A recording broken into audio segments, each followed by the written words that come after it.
The skies above Mount Hermon were dark and heavy, as if the heavens themselves were mourning the corruption that had taken root on the earth. The once pure Watchers, celestial beings of immense power and wisdom, had descended from their heavenly abode to take human wives and sow chaos among mankind. Their actions had defiled the earth, and their offspring, the Nephilim, were giants of violence and destruction. The cries of humanity had reached the ears of the Most High, and he could no longer turn a blind eye to the devastation. Among the 200 Watchers who had descended, one had already been dealt with. Angel Azazel, the ringleader of the rebellion, had been bound by the angel Raphael in the desolate desert of Dudiel. His fate was sealed, and his punishment was eternal. But the remaining 199 Watchers, led by the arrogant and defiant Samayaza, also known as Semjaza, still roamed free, continuing their wicked deeds. The Lord knew that their time had come. In the celestial realm, the Lord summoned Michael, the great archangel known for his strength and unwavering loyalty. Michael stood before the throne, his radiant form glowing with divine light. The Lord's voice echoed like thunder, shaking the very foundations of heaven. "Michael," the Lord said, "go, bind Semjaza and his associates who have united themselves with women so as to have defiled themselves with them in all their uncleanness. When their sons have slain one another, and they have seen the destruction of their beloved ones, bind them fast for 70 generations, 8,400 years, in the valleys of the earth. Let them remain there until the day of their judgment and consummation, when the judgment that is forever and ever is fulfilled." Michael bowed his head, his heart heavy with the weight of the task. He had fought alongside his fellow angels in the great battles of heaven, but this mission was different. This was not a battle against demons or dark forces. This was a mission to imprison his former brethren, the Watchers who had once served the Lord faithfully. Michael descended to the earth, his presence causing the ground to tremble. The earth itself seemed to recoil at the corruption that had taken hold. He made his way to the valleys near Mount Hermon, where the Watchers had made their dwelling. The air was thick with the stench of blood and decay, a testament to the violence wrought by the Nephilim, the offspring of the Watchers and human women. As Michael approached, he could see the Watchers gathered in a clearing, their once glorious forms now twisted and darkened by their sins. At their head stood Semjaza, his eyes burning with defiance. The other Watchers stood behind him, their faces a mixture of fear and arrogance. "Semjaza," Michael called, his voice resonating with authority. "Your time has come. The Lord has commanded that you and your associates be bound for 8,400 years in the valleys of the earth, until the day of your judgment." Semjaza laughed, a harsh, grating sound that echoed through the valley. "You think you can bind us, Michael? We are powerful beings, far beyond the reach of your petty judgments." Michael's eyes blazed with righteous fury. "Your power is nothing compared to the will of the Most High. You have defiled yourselves and corrupted the earth. Your punishment is just." The battle that followed was unlike any the earth had ever seen. The Watchers unleashed their full power, summoning storms and earthquakes, but Michael stood firm. With each strike of his sword, he cut through their dark magic, his divine strength overwhelming them one by one.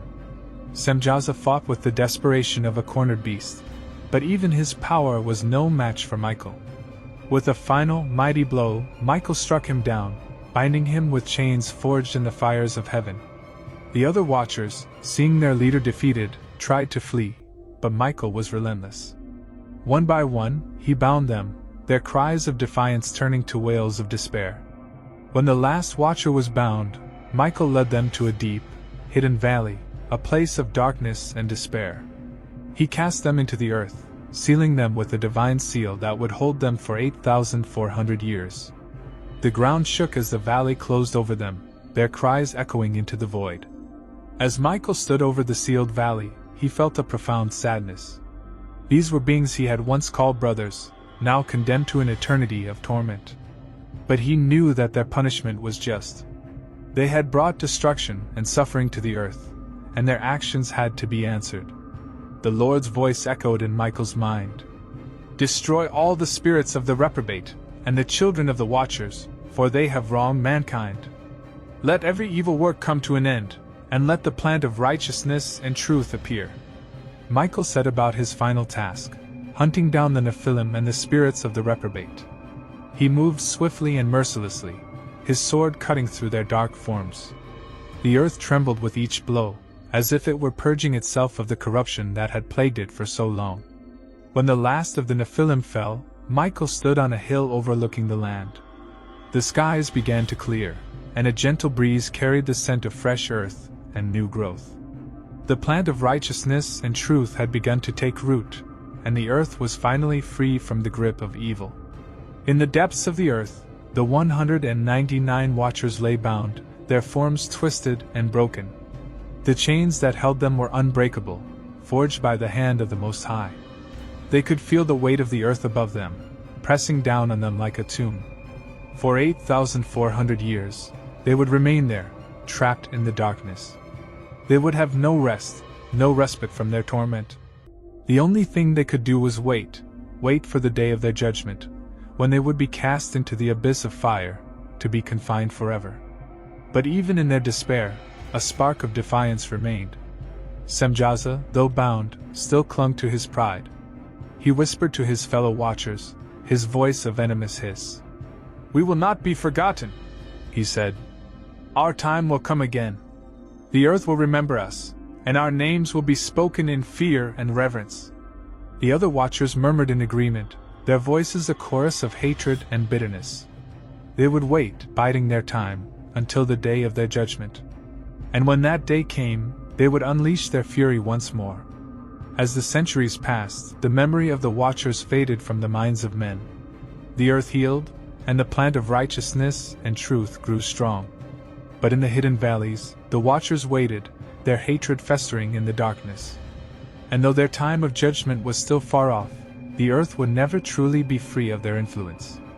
For as long as the watchers remained bound, their dark legacy would linger, a shadow over the world. But for now, the earth was at peace. And Michael, the great archangel, watched over it, his sword ever ready to defend against the forces of darkness. The 199 watchers were bound, but their story was far from over.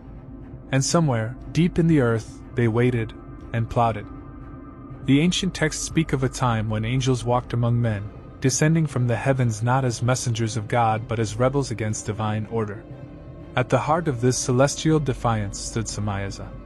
Also known as Shamhaza or Uzzah, he was the leader of the Watchers, the 200 angels who abandoned their heavenly station to take human wives, fathering the monstrous Nephilim.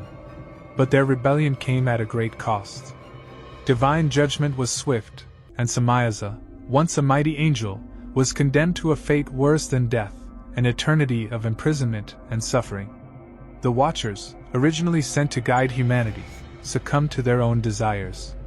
Enamored by human women, they took them as wives, producing a race of giants, the Nephilim, whose power and wickedness knew no bounds.